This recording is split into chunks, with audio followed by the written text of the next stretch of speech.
Salut et bienvenue sur Infomaniac. Donc là, nouveau tuto, cette fois-ci on va voir le modifieur Solidify, le modifieur simple à comprendre de toute façon. Alors ce que je vais faire, c'est que je vais faire un verre, donc on va revoir aussi le spin pour ceux qui n'ont pas vu le tuto sur le spin. Donc, pour mieux voir l'utilité du Solidify. Alors je vais prendre un plan tout simplement, je vais y enlever 3 points, parce que je vais en garder qu'un seul. Voilà, que je mets au centre. Voilà, pour être sûr que ça soit centré. J'ai sa position qui est ici, donc je mets 0 partout et c'est centré. Voilà. Tout simplement. Maintenant, en restant appuyé sur CTRL, voilà, il va me relier automatiquement les points. Donc, je vais faire comme ça, le profil d'un verre, tout simplement. Voilà.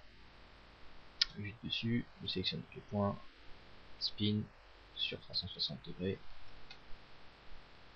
avec un peu plus d'étapes, histoire que ce soit joli quand même. Un drôle de verre, hein, vous n'allez pas m'en vouloir, c'est juste pour la démonstration. Un petit subsurf histoire que ce soit un petit peu plus lisse, un petit smooth. Alors qu'on fait un smooth comme ça sur un objet, on remarque qu'il y a des petits traits comme ça, c'est à cause des normales qui sont mal placées.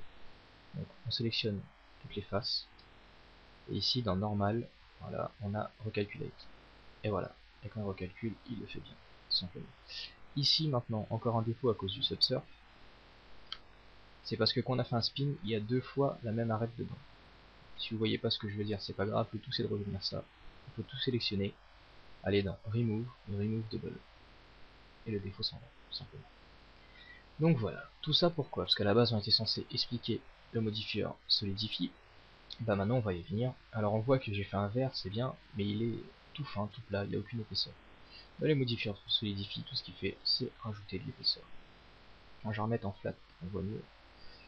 Hop, Solidify, voilà. Et ici, je gère son épaisseur, tout simplement. Ce qui me donnera, si je regarde en fil de fer, on voit bien, hein, ici qu'il y a deux couches différentes, ce qui me donnera un réalisme beaucoup plus poussé quand je ferai de la transparence sur mon objet, le lancer de rayons et tout ça. Le fait d'avoir une épaisseur, ça déformera complètement l'image qui est derrière et ça le rendra beaucoup plus réaliste. Donc voilà, ça permet de mettre de l'épaisseur très facilement, quoi. Tout simplement. Donc voilà le but principal du Solidify.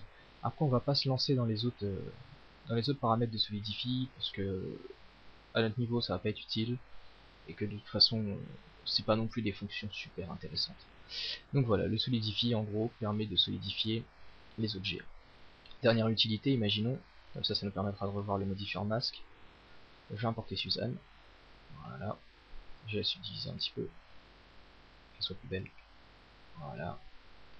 Je passe en mode wave painting, voilà. Donc je vais peindre comme ça aléatoirement des morceaux de Suzanne, tout simplement. Je reviens en mode objet. Alors déjà avant, je vais renommer ça, histoire de le retrouver plus facilement. Donc mon groupe de points, je vais renommer masque. Si vous comprenez pas tout ce que je fais, c'est que vous n'avez pas suivi le modifieur, le tuto sur le modifieur masque, je vous invite à suivre le tuto sur le modifieur masque. Je reviens en mode d'objet, hop, donc je remets mon premier modifieur masque. Je vais chercher mon groupe, tout simplement. Et si je veux par exemple, si mon but était de faire une Suzanne un peu dégradée, bah c'est pas réaliste.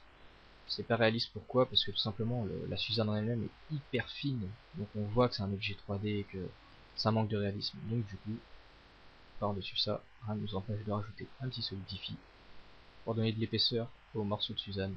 Voilà. Voilà. Excusez-moi. Voilà.